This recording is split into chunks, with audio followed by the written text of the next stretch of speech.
Buenas noches, mi nombre es Dayana Alexandra Fajardo Bautista. Vamos a hablar sobre el tema de la radiobiología y sus aplicaciones. En esta presentación daremos respuestas a las preguntas impares del cuestionario. La primera pregunta es cómo afecta la radiación a los tejidos vivos. Defina y explique si las siguientes magnitudes y haga un listado con los factores. ¿Qué es la radiación? Para entender un poco el tema tenemos que ver qué es la radiación. La radiación es la emisión y propagación de energía a través del espacio o un medio material. Puede presentarse de formas de ondas electromagnéticas como la luz, eh, los rayos X. Bueno, encontramos dos tipos de radiación. La primera que es la radiación ionizante. Este tipo tiene suficiente energía como para arrancar electrones de los átomos y generar iones. Este puede causar daño en las células y en el ADN. Tenemos como ejemplo rayos X, en ejemplo las radiografías médicas de alta penetración y las características es que atraviesan los tejidos blandos. ¿Listo? Estos pueden causar daños en las células, imperfecciones genéticas y cáncer. La radiación ionizante no tiene suficiente energía para ionizar un átomo, pero puede generar efectos térmicos y o cambios en los tejidos. Algún ejemplo es la radiofrecuencia. Ejemplo, los teléfonos móviles, las características Wi-Fi de baja energía utilizadas en comunicaciones, los efectos que puede calentar los tejidos y causarle daños como quemaduras. La importancia en seguridad y salud, conocer cómo la radiación afecta a los tejidos vivos, ayuda a minimizar los riesgos en medicina e industria tecnológica. Aplicaciones médicas se usan para la radiografías, tratamientos de cáncer y esterilización de equipos. Protección contra la radiación nos permite controlar las regulaciones y medidas para evitar sobreexponernos. Eh, los conceptos de magnitudes dosimétricas tenemos la dosis absorbida, que es la cantidad de energía depositada por la radiación en un medio por unidad de masa. Se mide en Gray, donde un Gray es igual a un Joule kilogramo hora. No se considera el tipo de radiación ni la sensibilidad del tejido. Su relevancia es que es la base de la dosimetría, pero no se consideran efectos biológicos de diferentes tipos de radiación. La dosis equivalente es la dosis absorbida ajustada por un factor de ponderación de la radiación W que tiene en cuenta el tejido y la energía de la relación. Se mide en Sieverts, SB, y se calcula como H igual a D por WR.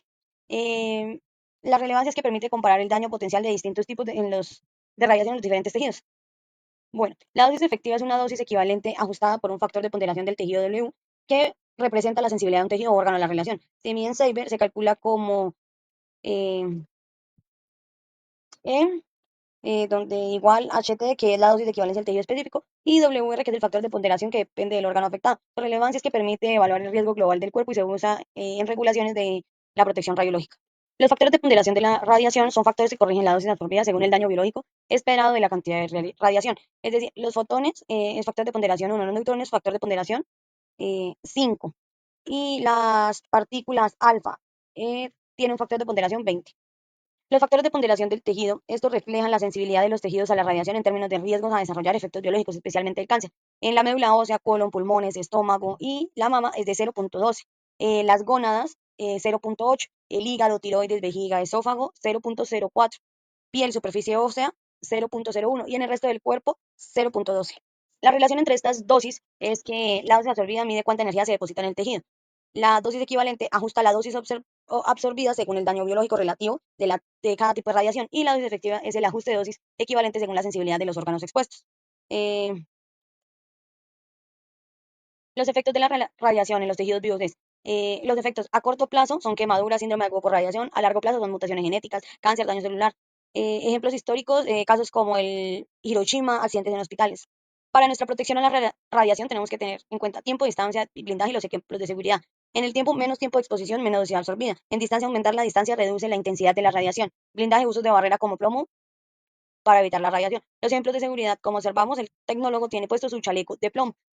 Hay que siempre tener el carnet de dosificador, que él te va midiendo cuánta dosis ha absorbido, y los trajes de plomo para industria. Muchísimas gracias. Cordial saludo, mi nombre es Lady Ana Lara Cuenca, soy estudiante de Radiología e Imágenes Diagnósticas de la Universidad Abierta y Distancial. El día de hoy les hablaré sobre la tarea 3 de Radiobiología y Aplicaciones. Mi tema a tratar son los efectos de la radiación. Nos pide principalmente que expliquemos los tipos de efectos de la radiación sobre los seres vivos según el tiempo de aparición, desde el punto de vista biológico y según la dependencia de la dosis. Empezaremos con nuestro primer punto: efectos según el tiempo de aparición. Los efectos son efectos inmediatos, aparecen horas o días después de una alta exposición, incluyen quemaduras, náuseas, fatiga, síndrome de irradiación aguda. ¿Qué efectos tardíos son? Surgen años después de las exposiciones prolongadas a bajas dosis, pueden causar cáncer, enfermedades cardiovasculares o genéticas. En efectos biológicos encontramos los efectos somáticos, afectan al individuo expuestos, pueden causar quemaduras, cataratas o daños en órganos. En el tema genético, principalmente es el ADN, donde las células se ven afectadas, las células reproductivas; las mutaciones pueden ser heredadas a futuras generaciones. En los efectos según la dosis deterministas, requiere una dosis umbral más dosis igual a daño, incluye quemaduras graves y muerte. En efectos estomásticos, no tienen umbral; a mayor dosis, mayor probabilidad de efectos como el cáncer, aunque la gravedad no depende de la dosis. Posteriormente hablaremos los efectos deterministas de la radiación se manifiestan cuando se supera un umbral específico de dosis y afectan principalmente los tejidos con alta capacidad de proliferación celular. Existen dos tipos de organización tisular, la jerárquica basada en las células madres y la flexible compuesta por células diferenciadas que aún pueden dividirse en radiosensibilidad, es mayor en las células menos especializadas. La radiación puede provocar daños importantes en sistemas como el hematopéyico, como infecciones y anemia, el gastrointestinal causando diarrea y deshidratación, y en el tema reproductor con sensibilidad variable según la dosis y sexo.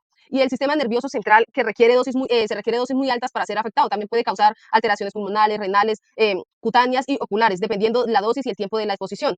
Eh, en casos extremos se desarrollan síndromes como la radiación, el de la médula ósea, gastrointestinal y el del sistema nervioso central con gravedad creciente según la dosis. En exposición prolongada puede presentarse un síndrome crónico como síntomas progresivos.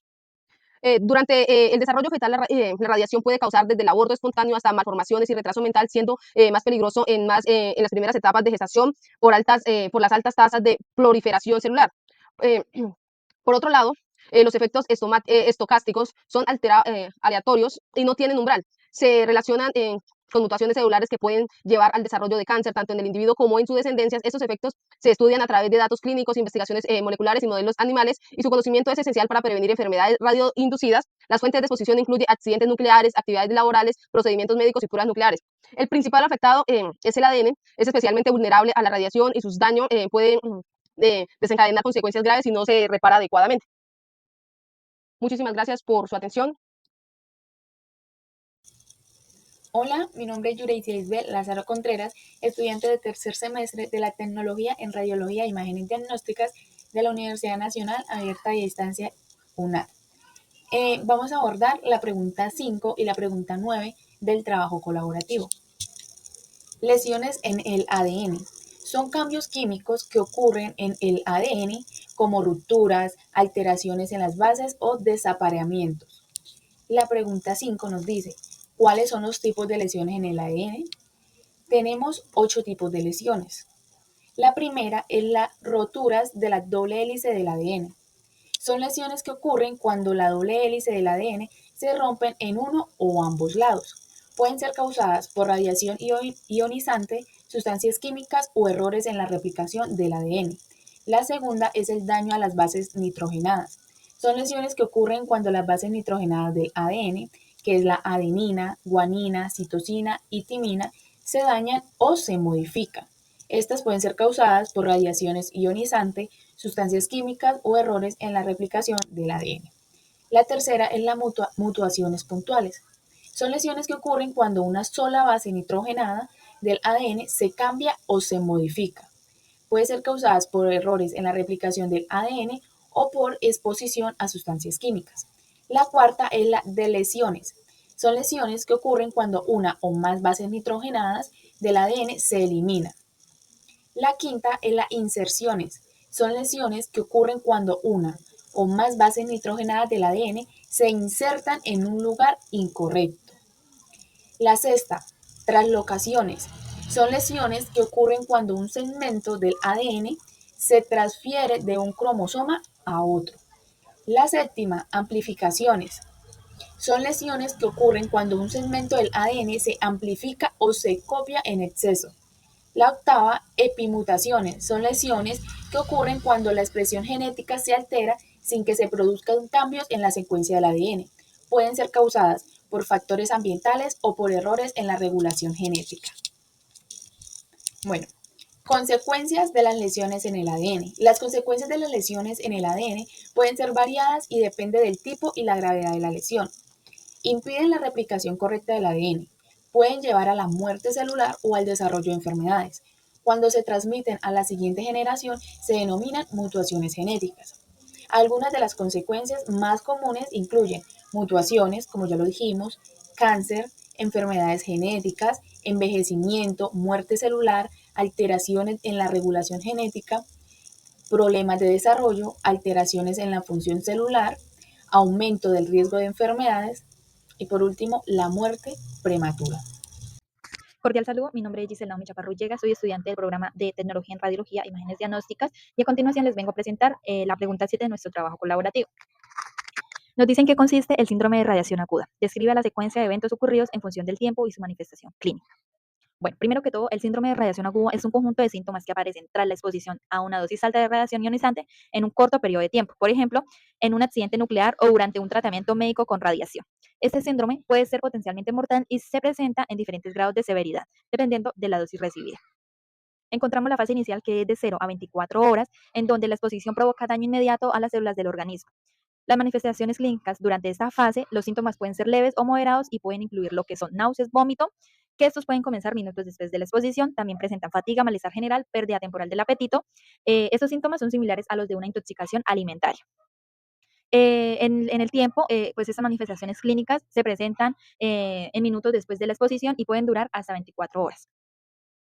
También encontramos lo que es la fase latente, que es de 24 horas a una semana, en donde después de la fase inicial pueden haber un periodo aparentemente de mejoría, conocido como la fase latente. Durante ese tiempo, pues el paciente puede parecer estar bien, aunque los efectos internos de la radiación siguen progresando.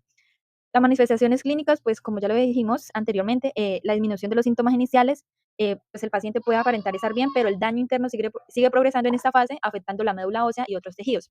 El tiempo de esta fase dura desde las 24 horas hasta unos días. También está la fase de enfermedad aguda, que es de 1 a 4 semanas, en donde la acumulación del daño celular comienza a manifestarse más severamente. Las manifestaciones clínicas son fiebre alta, diarrea severa y deshidratación. También encontramos lo que son las hemorragias internas, puesto que debido al daño de las plaquetas y los glóbulos rojos. También están las infecciones frecuentes, que son por la supresión del sistema inmunológico. En esta fase es crítica, ya que pues, los síntomas se agravan y el riesgo de complicaciones aumentan significativamente. Encontramos también lo que es la última fase, que es la crítica, que es ya de semanas a meses, en donde pues esta es dependiendo de la dosis recibida, el paciente puede experimentar un deterioro continuo o una recuperación. Las dosis más altas pueden llevar a una muerte por fallo multiorgánico debido al daño irreversible a las células madres, y pues las manifestaciones clínicas de esta fase en dosis bajas o moderadas pueden haber una recuperación gradual, y en las dosis altas el paciente puede experimentar fallo multiorgánico y muerte. La mortalidad es alta con dosis superiores a 6 Gray, donde los pacientes pueden fallecer en cuestiones de semanas o meses debido pues, al daño irreversible en los órganos vitales. Y por último, pues les quería mostrar las dosis de estas radiaciones, en donde pues en dosis bajas, que es de 1 a 2 Gray, pueden haber un buen pronóstico con síntomas leves y una recuperación completa al paciente. También encontramos las dosis moderadas, que son de 2 a 6 Gray, que es su mayor riesgo de complicaciones con síntomas más severos y posibles necesidades de tratamientos intensivos. Y también, por último, la dosis alta, que es mayor a 6 Gray, que es una alta mortalidad donde los pacientes pueden no sobrevivir más allá de la fase crítica. Gracias. La pregunta 9. ¿Qué es y cuándo utilizar la dosimetría biológica? La dosimetría es un método adecuado para la determinación de dosis en casos de sobreexposición a la radiación ionizante, o cuando existe la duda acerca de la dosis obtenida por métodos físicos. ¿Cuándo utilizar la dosimetría biológica? Se utiliza para evaluar la dosis tras una sospecha de sobreexposición a radiación, determinar el tratamiento médico, anticipar secuelas que pueden aparecer semanas o meses después, y confirmar si la dosis obtenida por métodos físicos es correcta. Gracias por su atención. Bye.